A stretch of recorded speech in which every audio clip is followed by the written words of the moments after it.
Hello, everybody. I hope you can hear me. I hope you can see me. Let's see whether I read some response. Yes, great. So, welcome to RIPE NCC Educa, this time on IPv6 only.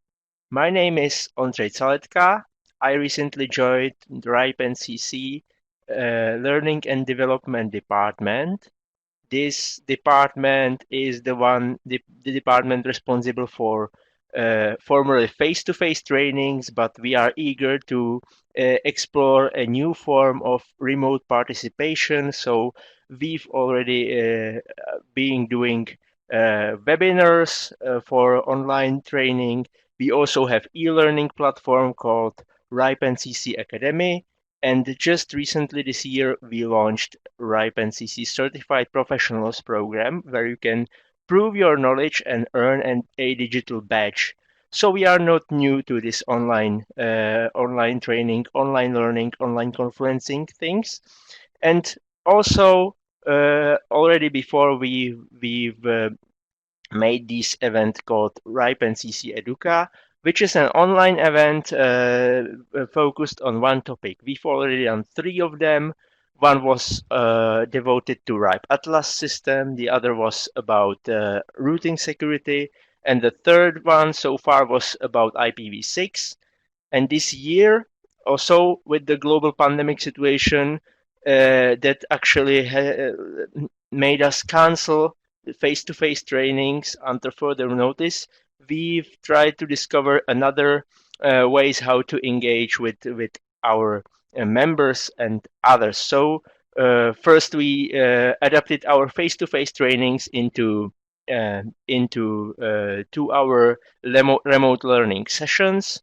And we also decided that we should celebrate the IPv6 Day anniversary, which is around 6th of June, as an anniversary of World IPv6 launch that happened in 2012, with yet another IPv6 Educa event. So this event is devoted to IPv6 only. It's because just deploying IPv6 will not help you solving the issue with IPv4 depletion. The only way how to solve IPv4 depletion is actually to stop using IPv4. And at the same time, it's pretty complicated because the biggest part of the internet is still IPv4 only. This platform, by the way, is not an exception. We are very aware of it. As you know, we've been doing this online training for quite a long time. So this is not something that we set up for just this event. Just to let you know. And we are very surprised by the amount of registrations. Actually, the amount of registration went so high that we reached our limit of participants. We are working very hard with our supplier to extend the license, to accommodate everybody who wants to participate in this event. So this would be probably everything from me for the beginning. Let's look at the program. So first we have some view from RIPE NCC registration services and a talk about stats, how the IPv6 numbers are growing. And then we have basically 2 sessions from the experts from our service region. One is about mostly about IPv6 only data centers, how you can run IPv6 only in a data center and still offer services to both IPv6 and IPv4 internet. The other would be about IPv6 only for ISPs and enterprises. So how can you run IPv6 only ISPs? How can IPv6 only in enterprises? And in the end, we have a panel discussion with one big topic: when we can finally turn off IPv4. So with this, that's everything for me. I hope you'll enjoy the event. And right now, I would hand over to Miriam, who would guide you to through this first session. Miriam, are you there? I am.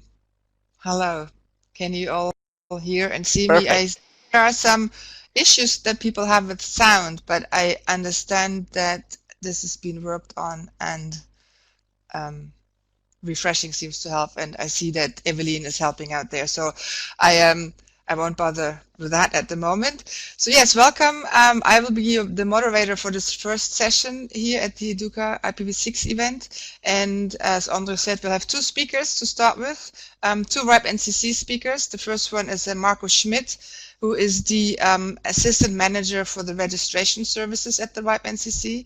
And Marco will tell you a bit more about what they're seeing in terms of IPv6 allocation requests, and some numbers also from the other RIRs and basically the global IPv6 deployment, which then goes nicely into the next presentation by our colleague Stephen Strowes, who is a senior researcher at the RIPE NCC, and who will tell you a bit more about IPv6 deployment measurements, specifically what we see at KRoot and at RIPE Atlas. And maybe two more administrative things.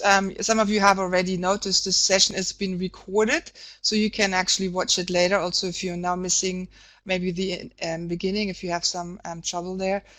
And also, you have some. Hopefully, we'll have some time for question and answers after each session. There's a question and answer Q&A window at the bottom. Hopefully, you can see that. But you can also put them in the chat, and then I'll read them out, and the speakers can answer them at the end. So two speakers, each kind of 15 minutes, not longer than that. Marco and Steve, I will cut you off if you're running over time.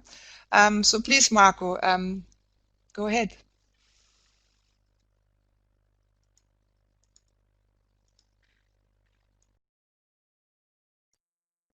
Yes, good morning also from my side. I hope you can hear and see me, because it's getting from different parts of Amsterdam and even of the world into the system. And while I'm waiting for my slide deck to appear, I just want to say that also I also want to welcome, and it's great to see so many people joining this event from all parts of the world. And yeah, my child is at school. I don't have any pets, and the construction work in front of my house has just stopped recently, so there are no risks of interruptions. And yeah, I'm just waiting that my slide deck is visible to me. I see here, share my screen. That one. Here we go. Okay, can you see my presentation? Okay, so as Miriam already introduced me so kindly, I work for the registration services as assistant manager. I used to be the policy officer before, so maybe some of you have seen me in my previous role. And today at this IPv6-Only Educa event, I assume you're all very keen to hear about the latest trends, the latest technical developments, and so on. But as usually with everything, it starts first with administration. So you only can work with IPv6 if you have it. And I want to tell you a little bit about it, what we see there. First off, some global view, and probably all of you know that IPv6 is huge, but it sometimes really still helps to visualize this again. That's something that that's a page that is also published on the NRO site. So if you look in the left up side, the red circle is the whole IPv6 space, of which only 1/8, so a /3, is given to IANA. And from this orange circle, just a tiny slice is actually handed out at this moment to the regional internet registries like the RIPE NCC. And this was handed out, some smaller bits and pieces were handed out already before 2006, but basically in October 2006, each area got one /12.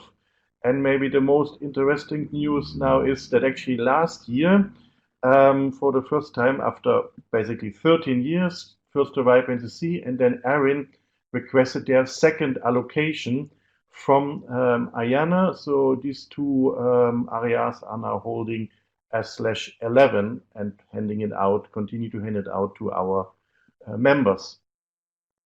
Looking a bit closer, what this means in total numbers, you see here the RIPE NCC is basically leading in handing out IPv6 allocations. These are numbers in /32s, so 145,000 have been handed out from us.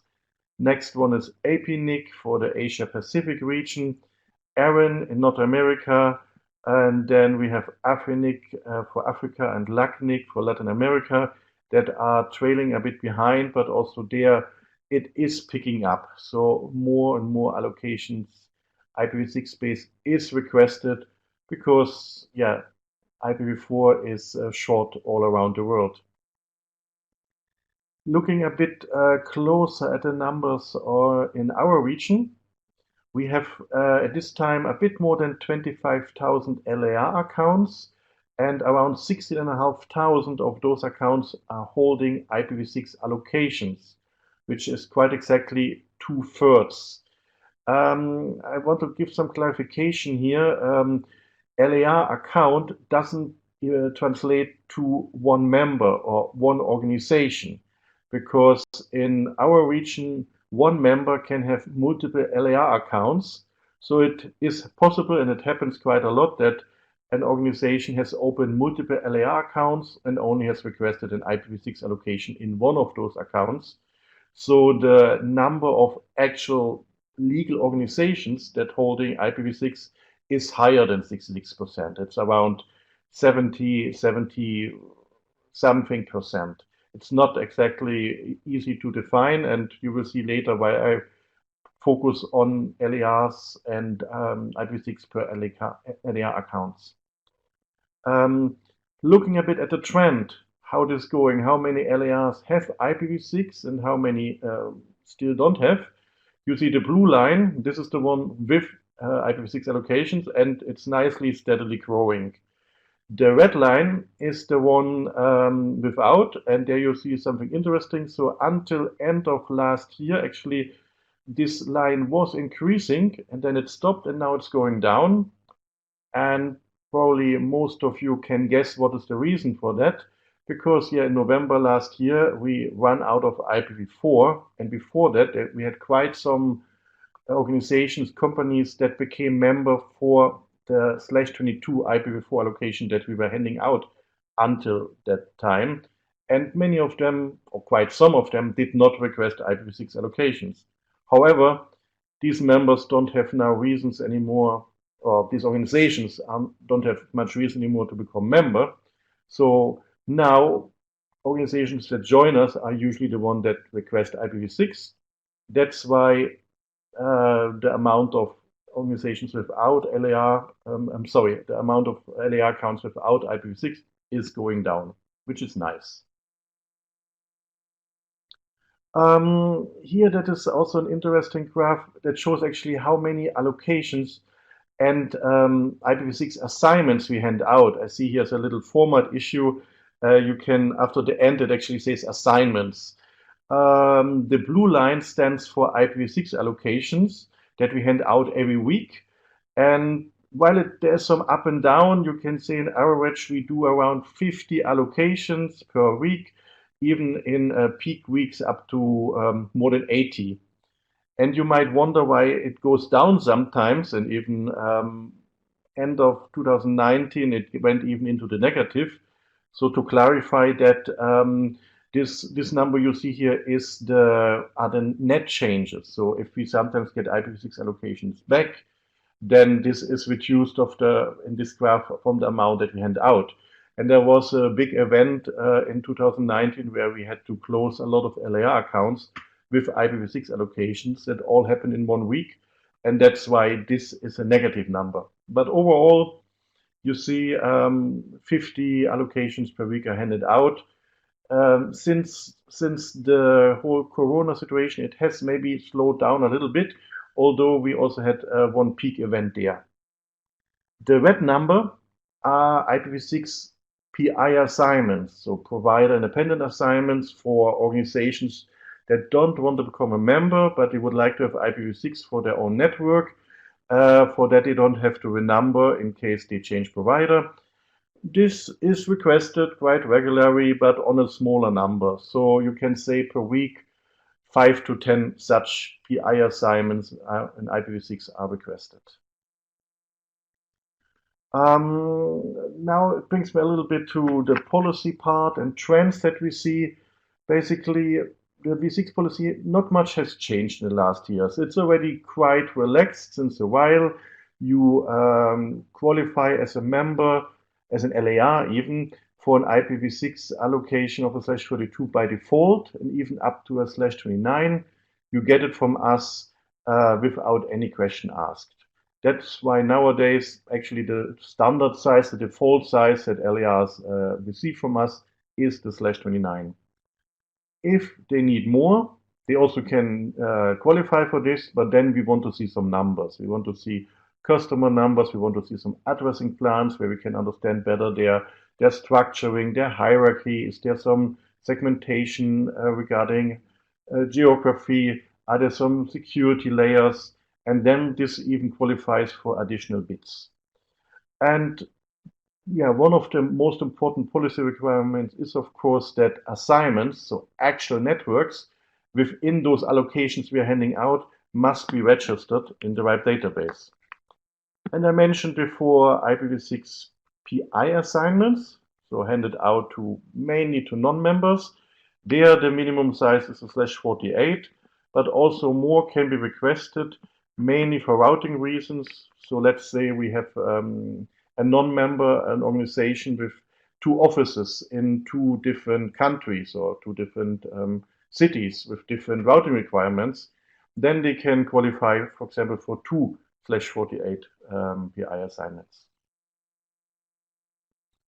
There were some policy changes recently, not big ones. One that is already about 2 years ago was that it was clarified that really each LAR can request its IPv6 allocation. Again, that was relevant because a member or a legal organization can open multiple LAR accounts, and for each of the LAR accounts, an IPv6 allocation can be requested. And the other policy change, multiple editorial changes that reached consensus a couple of weeks. It's not so long time ago, a few months ago. Not much has changed from the content, mainly that now there's a better definition what is an end site, because before that it was a bit vague. Now it's clear it's standing for a location, an end user network location.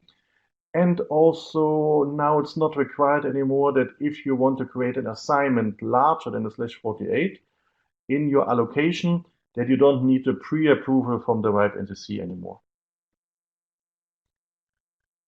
What trends do we see in registration services? We still see an increasing interest in large allocations. It's mainly coming from governments, but also some private companies do that.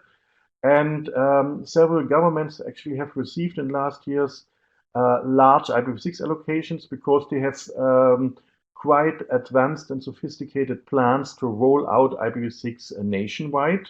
So up from the ministry level down to every garbage bin in every municipality. Still, they have to put in place, but I can tell you, we are in contact with some of them, and they are busy with planning and hopefully start rolling it out soon.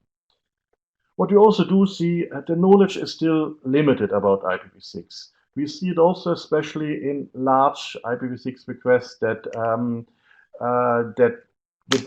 for example, the bit boundary is used very, very generous, and suddenly we receive requests of a /16. And then when we look a bit closer into it, then we understand the addressing plan better, and we see that actually can be also achieved with a different size. The registration requirements, what they do once they have the IPv6 allocation, is still a bit confusing for some people, because obviously they want to then start testing, they want to start configuring, but there are also needs to document this in the database, and sometimes people are confused with the different statuses and what they have to register and how. But especially also my colleagues from the learning and development with their trainings and the webinars and the online courses, they do a great job to keep that knowledge gap, making it smaller and smaller. And we see an interesting effort by some organizations to actually stockpile IPv6. I did mention before, we have some organizations that open multiple LAR accounts, and there are actually some that did request the IPv6 allocation for each and single of the LAR accounts, and then even consolidate them. So we have now some members that have in a single LAR account up to 50, 60, 80 IPv6 allocations over /29, and then we were sometimes wondering, okay, for what do you need it? And while we don't have clear answers to that, it seems some of them aim to offer, let's say, larger blocks of IPv6 to other organizations in their country, so that they don't need to become a member of the RIPE NCC. What do we, now I'm talking also again about registration services, what do we do to promote IPv6? Well, we have a specialized team within registration services. Registration services about 20 people strong, and we have a subset of them that have a very strong technical background, that also keep an eye on the latest technical developments, and they look especially at large IPv6 requests to understand them better, and also to give guidance. And we keep on promoting IPv6 when we have people IPv4 related, or when we do, for example, audits, and we see our member has no IPv6 yet, then we recommend them to request it and to start looking into that.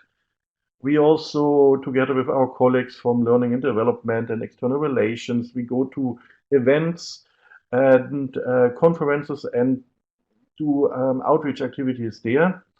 And whenever we hear something, some feedback that we see in the request, we also make sure that this is spread around our organization, so that this feedback can be implemented in training courses, in other presentations, in webinars, to again make IPv6 more successful. And that brings me at the end of my presentation. Here is a question slide, but I understand from Miriam there will be a Q&A section at the end of that session.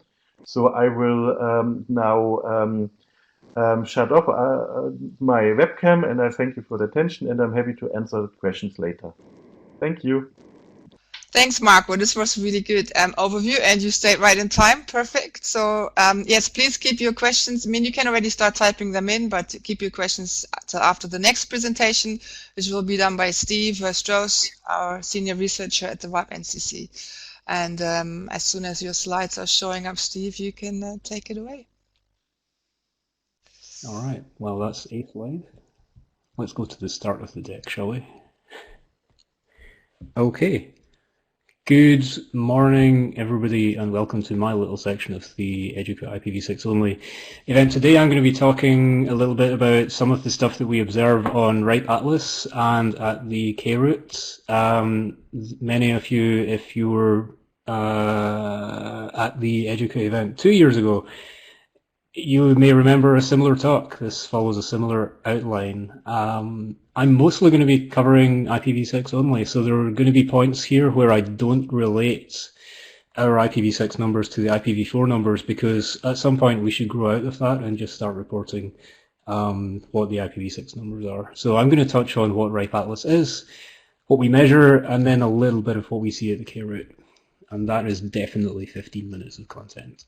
So how are we doing on the platform?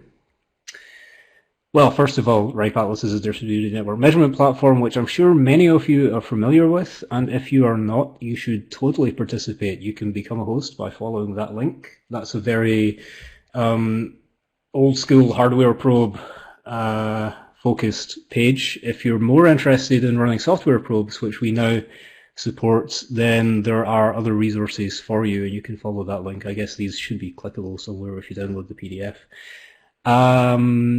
Software probes give us a lot of flexibility, and you can go and start putting software probes, download the package, install the probe on virtual machines or whatever you like in colos that we're not currently covering, and increase the coverage of RIPE Atlas, and that would be really good. In terms of the Atlas deployment, in terms of specifically the number of probes that are talking IPv6 and are currently connected and tagged as having working v6, we're a little bit over 4,000 probes right now, and that set of v6 probes has been growing fairly linearly since basically the start of the program. There is a little bit of an inflection point here in the graph, which I haven't checked what really triggered that uptick, because I'm pretty sure it's not additional hardware probes coming on stream. I think one large aspect of the uptick there is the general availability of software probes, which we did trigger around about the start of the year. So for sure people are installing these, and we have a few hundred of those out there. In terms of, I said I would avoid the v4 stuff, but this is kind of interesting. Like the ratio of IPv6 probes that we have relative to the number of IPv4 probes that we have has been interestingly consistent for years now. We have a very consistent set of about 38% of our probes have some kind of, I'm going to hand wave and say they have dual stack connectivity, because the set of v6-only probes is very, very small. That's mainly interesting because although we've seen IPv6 deployment going up according to CDN traffic stats, we don't necessarily see an increase in v6 probes, and that's maybe something that we could try and work on. In terms of ASN coverage, the number of ASNs within which we have RIPE Atlas probes embedded, we're around about 1,500 v6 ASNs, which is pretty good. Again, relating to that, to the v4, if we look at how many v4 ASNs we have probes inside and v6 ASNs, we are at about 43% of ASN coverage according to what the platform observes, which is, again, that's pretty good. But there are a lot of networks that we're not embedded within. So let's talk about some measurement data. And first of all, I'm going to give you a sense of like how many measurements we actually run, and then I'm going to get into some numbers that indicate like how many networks are people trying to, we or other people trying to target with these measurements. Then what do we actually get from the data itself? How much coverage do we actually have? In terms of how many measurements we run a ridiculous number of measurements. Two of the main measurement types that I was looking at are pings and trace routes, and we collect like 60 million trace routes per day and up to about 200 million ping measurements per day from this platform, which is a lot. But if I look at how many distinct targets that we're actually running against, these lines flip, and suddenly we're targeting, if we look at the trace routes, we're targeting around about 115 distinct IPv6 targets per day, and only around 11,000 distinct IPv6 targets per day for the pings. So we run a lot of pings very regularly, but to a very small set of targets, and we run a lot of trace routes slightly less regularly, but to a broader set of targets. So although we collect millions of trace route results, it's not necessarily clear that they're all especially useful. There's going to be a lot of redundant information in a lot of those results. So maybe more interesting is how much of the network actually responds. If I look at the traceroute data, of course, traceroute is about more than the target that you're sending the traceroute to. It's about all of the intermediate hops that give you something back. So across the traceroute data, if I go back by about a year, we see around about 230,000 IPv6 distinct IPv6 addresses responding every single day. Now, in this, there's an element of simply reporting this is the number that we see. But to me, I feel like there's a much richer IPv6 topology out there that we're not measuring if we're only measuring around 230,000 active IPv6 addresses. If I then try and aggregate that into something that means something in terms of what kind of network topology do we see, or how much visibility, of the visible network, how much do we actually have some information on? What I then wanted to try and do is shake down the IP addresses into BGP prefixes and ASNs. And so the bottom line here is the number of BGP matches. So given the 215,000 IPv6 addresses, those match into around about 25,000 of the announced BGP prefixes. If I aggregate up away from per day into per week, then we hit something like 30,000 BGP prefixes. So like the number of prefixes that we're hitting per day is the majority of the set. We don't necessarily double the BGP prefixes if we run measurements for 2 days rather than 1 day, although we do get more. And that's all relative to like the 88,000 roughly BGP v6 prefixes that are announced out there today.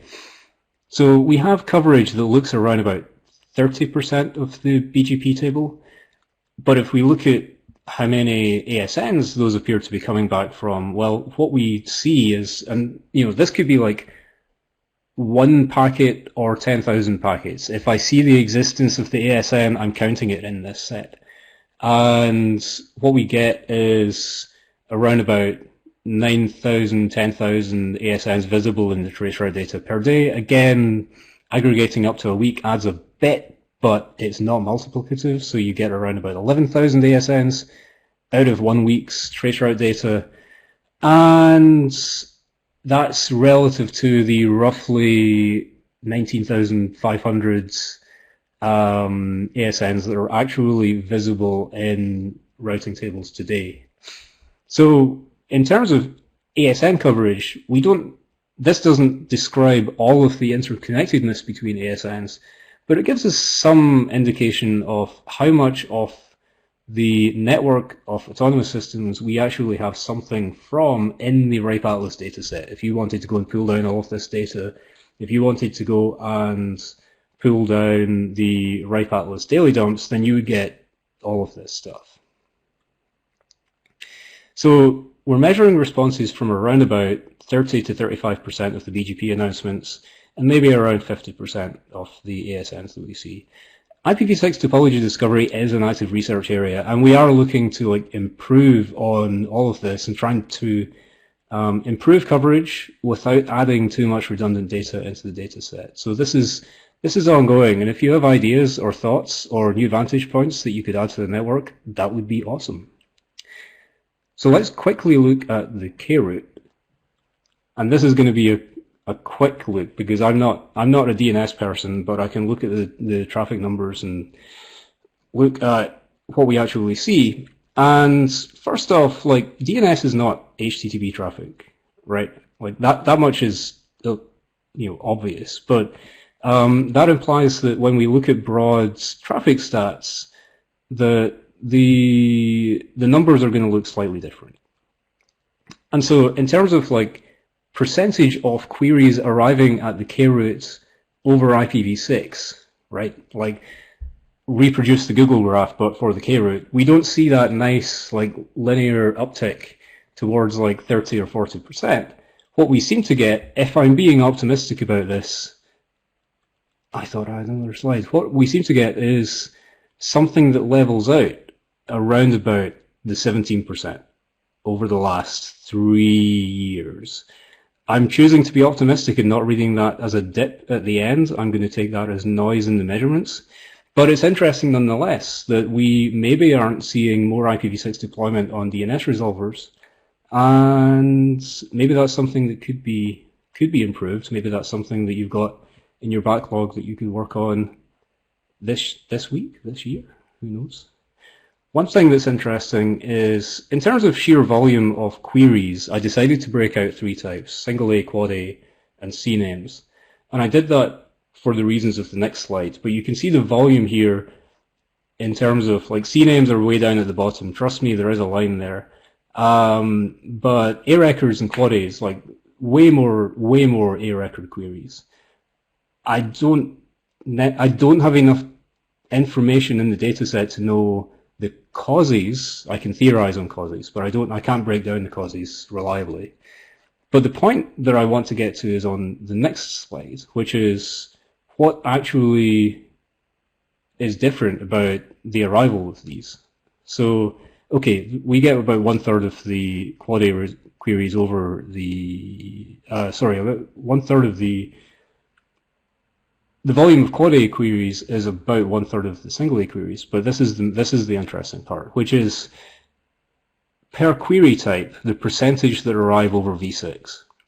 So if we look at the quad A line, which is now at the top, at the K root we receive around about 1/3 of our quad A records over v6. If we look at single A queries, we receive just under 20% of those over v6. If we look at CNAMEs, we receive only around 3% of those queries over v6. And there's something in that I haven't really sat down to try and figure out, which is what influences the protocol family for different query types. And there's a wealth of data back there that I want to dig into, but if somebody knows, if somebody has the answer to that, I would love to know, because I presented this graph a couple of years ago and I didn't get a reliable response, and there's still a pattern here 2 years later. So there's something that's bugging me, and I'd like to find out. So this is a bit of a whistle-stop tour, but in summary, we have quite a lot of good coverage, and we cover a lot of the v6 network, which is not trivial by this point. And a lot of our platform has v6 connectivity, so you can go out there today and you can run v6 measurements from all over the world. And in the data set that we collect, we see something, at least, from around about 50% of the v6 ASNs that are actually participating in BGP today. And on the K root, like, the numbers have gone up, but maybe they've stalled a little bit, and we're hovering around about the 17% mark in terms of total volume of queries served over v6. And the only way that I would like to end this presentation is by saying, you know, how can we continue to nudge things upwards? How can we improve visibility? Do you have places that you would like to go and install software probes now that you can go and install software probes? And are there gaps in the network? Are there networks that we cover that have colos that you know that we're not in? Can you go and do that? If there are gaps in networks, the link there, which again is going to be in the slide deck, will give you an indication of where we don't have v6 coverage. And on that's me. We're at the end of this sub-session, and I'm open to fielding questions. Thanks, Steve. We're a little short on time, but there are a couple of questions also for Marco. I hope Marco is still listening. Oscar is asking, how many blocks bigger than a /32 are we giving out?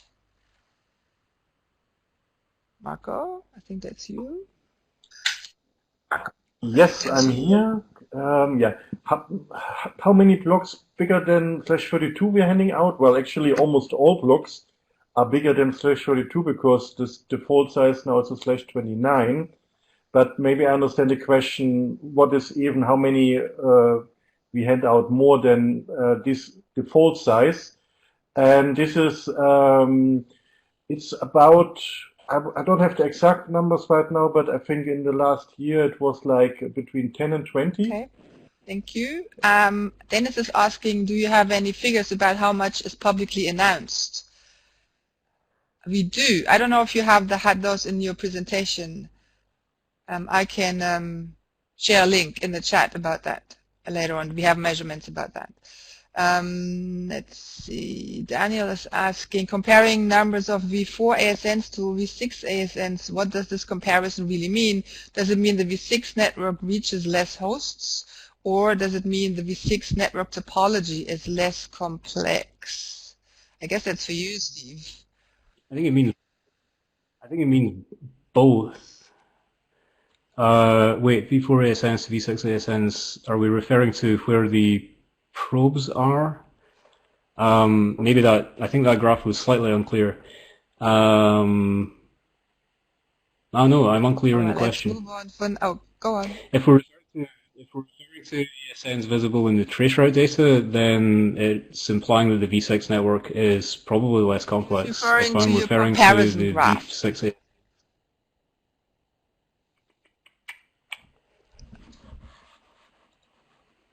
I can't remember where I compared. I did compare the ASN coverage for the probes, but that's different from the topology where I didn't compare. Right, well, let's look into this. Let's move on for now and see, maybe we can answer those in chat later on. There is another question by Leonard, and I think that maybe for Marco. Is there a policy to deal with members hoarding IPv6, and how does the NCC deal with this currently?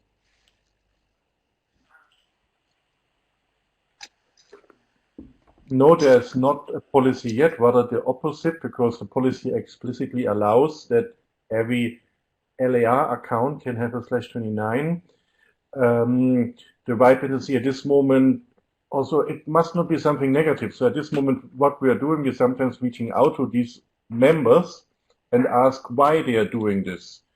And if there would be a need, or the community would think, oh, actually, this is not a good thing, then a policy change would be required to, let's say, be more strict on that. But I'm not sure if this is a good idea. Right, and then there was one by Christian Bretterhofer. I'm not sure if that's a question or comment. It's quite long, I'll read it out.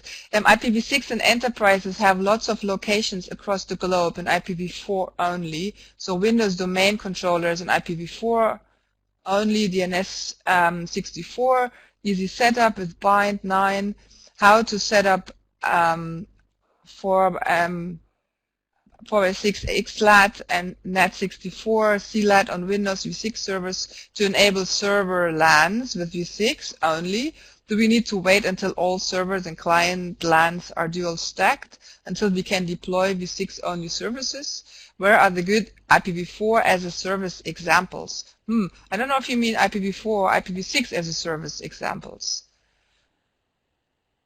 Okay. IPv4 as a service, for sure. I think this is a great question. Yeah, maybe we'll keep that.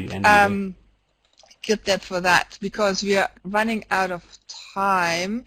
Daniel was clarifying that he was referring to your slide 15. But yeah, we don't need to discuss that right now. So yeah, thank you both. Oh, do you want to say something? I apologize if my slide is confusing. Well, we can maybe clarify that later in the chat. Well, thanks to the two speakers in this very first session. This was a good kickoff, and I'll hand it back to the organizer team, and the next session will start in a few minutes. So we'll have a couple of minutes of break now. See you all later.